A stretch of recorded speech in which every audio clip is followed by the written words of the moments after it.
Saludos, te habla el pastor Wilfred Malavé, aquí continuando con la serie Multiplícate, cómo usar los grupos pequeños saludables para formar, afirmar y hacer crecer nuestra iglesia. Y en esta ocasión estaremos tocando el capítulo número 5 de este libro, Multiplícate, titulado Compañerismo. Y esto como parte de la serie Mi Familia, Mi Grupo Pequeño, que patrocina nuestra conferencia de Pensilvania, el Ministerio Hispano. Muy bien, en esta ocasión estaremos hablando acerca de la participación dentro del grupo pequeño. Se supone que un grupo pequeño no sea para presentar un sermón, sino para compartir la palabra de Dios. O sea, un grupo pequeño promueve la participación. El gran educador Edgar Dale en el año 1960 estableció un modelo de enseñanza basado en la experiencia llamado el cono del aprendizaje o de la experiencia. Los alumnos retienen, según él decía, más información cuando hacen, a diferencia de cuando escuchan, leen u observan. Así que cuando el líder de un grupo pequeño motiva la discusión, los miembros están aprendiendo haciendo, ya que están razonando y compartiendo. A su vez, cuando el estudio de la palabra en el grupo es una discusión, no un sermón, de la cual todos forman parte en la observación, el significado y la aplicación del texto bíblico, el grupo disfruta de una experiencia de intercambio agradable. Vamos a ver algunos beneficios de la discusión como dinámica de aprendizaje para el grupo pequeño saludable y lo que llamamos dinámica de grupo. En el grupo pequeño debe haber una dinámica donde todos puedan participar. Así que vamos a discutir una serie de beneficios de la discusión como dinámica en términos del aprendizaje. Número 1, las discusiones grupales motivan la participación del miembro y esto es sumamente importante. Número 2, las discusiones grupales logran captar su atención. Tú no quieres personas allí solamente de observadores, sino que estén atentas y participen. Número 3, las discusiones grupales permiten la expresión y el intercambio de sentimientos, pensamientos y emociones, porque el grupo pequeño, para que pueda fortalecerse, debe tener esa línea como de una familia donde haya confianza. Número 4, las discusiones grupales ayudan al miembro a integrarse al grupo y a romper barreras interpersonales. La unidad en la iglesia es bien importante y las discusiones grupales en los grupos pequeños saludables pues nos ayudan a romper esas barreras interpersonales. Número 5, las discusiones grupales permiten a los miembros aprender a través de la experiencia personal suya y de los demás. Y les aseguro que el aprendizaje a través de la experiencia es mucho más sólido y permanece por más tiempo en la mente de las personas. Número 6. Las discusiones grupales crean un ambiente agradable, hasta divertido y motivador, cuando las personas entonces van a sentir el deseo de continuar asistiendo e integrándose a las actividades. Número 7. Las discusiones grupales favorecen el clima de aceptación y confianza. Y número 8, las discusiones grupales estimulan el pensamiento y ponen la mente a trabajar. Así que tú quieres un grupo que trabaje, un grupo que esté pensando, que esté ideando cómo trabajar para el Señor. De hecho, en esta dinámica es importante las preguntas. Hay dos tipos de preguntas. Preguntas cerradas y preguntas abiertas. ¿Qué son preguntas cerradas y preguntas abiertas? Una discusión efectiva en un grupo pequeño dependerá de la habilidad del líder para hacer las preguntas correctas. Así que el líder no se supone simplemente que dirija un devocional o una predicación, como dijimos. No, se supone que haga preguntas para motivar la interacción y la participación. Así que para lograr incrementar la participación de los miembros del grupo en la discusión, debemos hacer las preguntas, pero que sean preguntas adecuadas, preguntas buenas.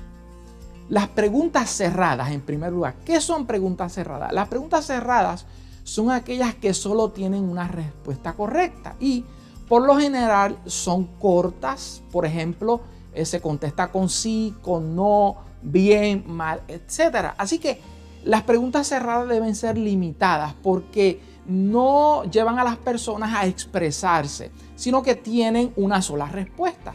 Así que estas preguntas no motivan el diálogo, pues solo pueden ser respondidas por una sola persona. Son simples y no dan la oportunidad de que otros opinen, no motivan el diálogo. Por otro lado, las preguntas abiertas motivan el diálogo porque pueden ser respondidas desde la experiencia individual de cada participante. Tienen más de una respuesta correcta y pueden participar cada integrante del grupo. Así que estas preguntas pueden ser enriquecidas por cada uno de los miembros, pueden aportar. Por lo tanto, estas son las preguntas que el líder debería estar motivado a hacer con más frecuencia. Preguntas abiertas. Muy bien. Vamos a otra parte interesante en este tópico de compañerismo y se trata de la observación, interpretación y aplicación.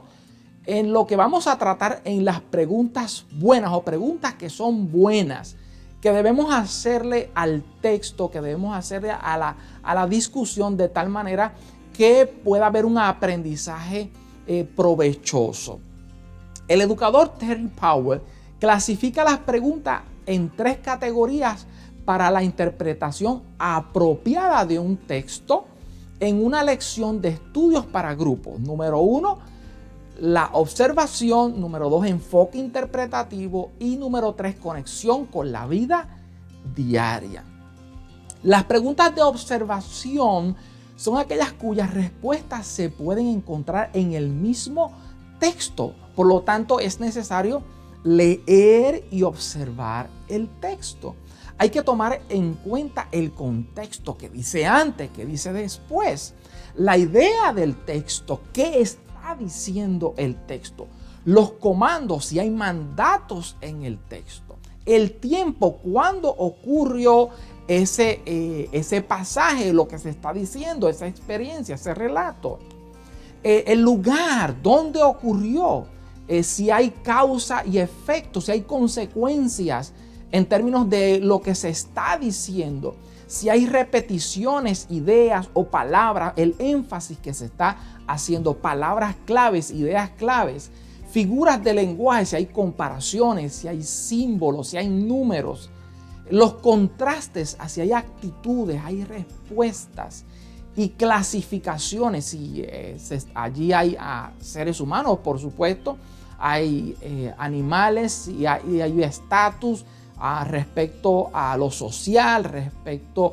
a la educación, etc.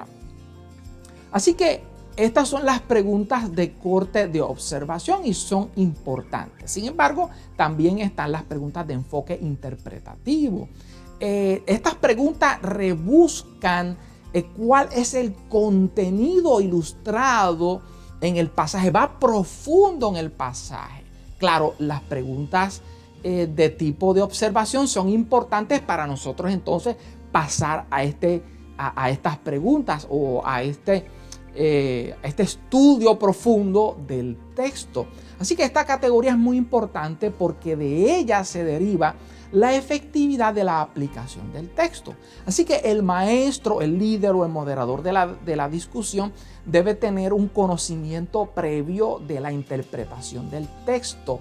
De hecho, no debe haber improvisación en el estudio de discusión. No se debe allí ir al grupo pequeño con lo primero que se te ocurra, no me dio tiempo. No, eso no debe suceder. Debe haber una preparación. Y las preguntas de enfoque interpretativo, para formularlas efectivamente, debemos tomar en cuenta lo siguiente. Número 1, la oración. Pedir dirección divina por medio de la oración. También están las referencias bíblicas, identificar la verdad bíblica del texto y compararla con otros textos. ¿Qué dice el resto de la Biblia acerca de este texto o de esta idea que se encuentra en el pasaje que estamos estudiando? ¿Qué dice el mismo libro? ¿Qué dice el Nuevo Testamento? ¿Qué dice el Antiguo Testamento acerca de ese texto? Número 3, referencias extrabíblicas. Hay que buscar material extrabíblico, buscar diccionarios, buscar comentarios bíblicos, si hay artículos acerca de ese texto, de ese pasaje bíblico. Número 4, profundizar, entender el pasaje en su contexto, el momento que fue escrito, para quiénes fue escrito y por qué fue escrito o qué solución aportaba a su época.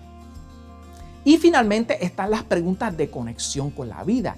Y esta parte es sumamente importante porque estas preguntas buscan aplicar el texto bíblico a la vida de los presentes. De nada nos sirve que nosotros le demos una interpretación correcta al texto si se nos escapa entonces aplicar a la vida de los presentes. Y las preguntas de conexión en la vida diaria se dividen en 3 categorías. Preguntas anecdóticas. ¿Te ha sucedido algo similar? ¿El texto te está hablando de algo que a ti te pasó? Preguntas de posibilidades. ¿Qué sucedería si actúo así? Por ejemplo, en el caso de Judas, si yo traicionara a alguien. ¿Qué pasó con Judas? Se ahorcó. Estoy yendo un poquito del lado catastrófico, pero es ponernos en el caso del texto. Y preguntas retóricas. ¿De qué manera Dios me está hablando? ¿Qué debería cambiar en mi vida? ¿Qué yo estoy haciendo que ese texto me está diciendo que yo cambie o que continúe haciendo por otro lado?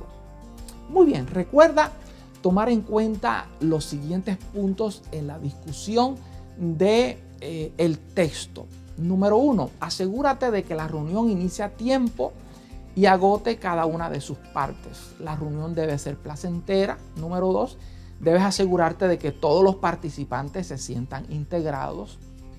Número 4, da indicaciones claras y descriptivas de cómo sucederán las cosas en la reunión. Facilita la interacción del grupo. Al desarrollar discusión, cubre una idea a la vez. Facilita el entendimiento haciendo las cosas simples.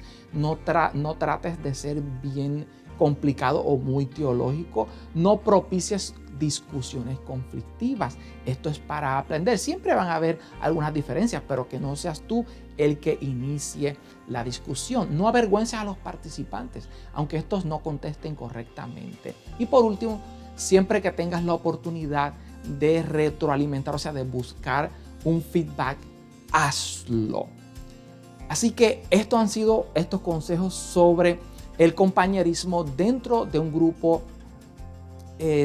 pequeño saludable. La próxima lección, la número 6, el capítulo 6, será sobre la madurez. Así que espéralo, que vendrá muy pronto. Dios te bendiga.